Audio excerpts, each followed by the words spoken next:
Hi friends, എല്ലാവർക്കും front വ്ലോഗിലേക്ക് സ്വാഗതം. അപ്പോൾ ഫ്രണ്ട്സ്, ഞാനിപ്പോൾ ഈ ഒരു വീഡിയോയുമായിട്ട് നിങ്ങൾ മുന്നോട്ട് വന്നിരിക്കുന്നത് നാളെ 17-ാം തീയതി ഞായറാഴ്ച ഹർത്താൽ പ്രഖ്യാപിച്ചു എന്നൊരു അപ്ഡേറ്റ് ഇപ്പോൾ വരുന്നുണ്ട്. അപ്പോൾ അത് നിങ്ങളുമായിട്ട് അറിയിക്കാനാണ് വന്നത്. അപ്പോൾ നമുക്ക് നേരെ വീഡിയോയിലോട്ട് പോകാം. ആദ്യമായിട്ടാണ് എൻ്റെ ചാനൽ കാണുന്നതെങ്കിൽ ഒന്ന് സബ്സ്ക്രൈബ് ചെയ്യുക. നാളെ നവംബർ 17-ാം തീയതി കോൺഗ്രസ് ആണ് ഹർത്താലിന് ആഹ്വാനം ചെയ്തിരിക്കുന്നത്.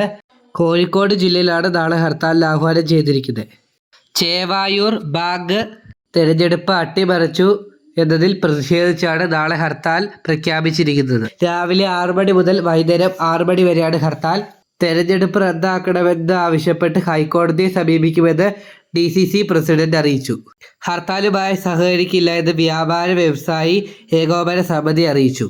കാലാവസ്ഥാ പ്രവചനവുമായി ബന്ധപ്പെട്ട് ഷെയർ ചെയ്യുകയാണെങ്കിൽ ഇന്ന് യെല്ലോ അലർട്ട് ഉള്ളത് തിരുവനന്തപുരം, പത്തനംതിട്ട, ആലപ്പുഴ, കോട്ടയം, ഇടുക്കി, കോഴിക്കോട്, വയനാട് എന്നീ ജില്ലകളിലാണ്. നാളെ യെല്ലോ അലർട്ട് ഉള്ളത് പത്തനംതിട്ട, ആലപ്പുഴ, എറണാകുളം, കോഴിക്കോട്, വയനാട് എന്നീ ജില്ലകളിലാണ്. അപ്പോൾ എല്ലാവരും ചാനൽ സബ്സ്ക്രൈബ് ചെയ്യുക. എല്ലാവർക്കും നന്ദി.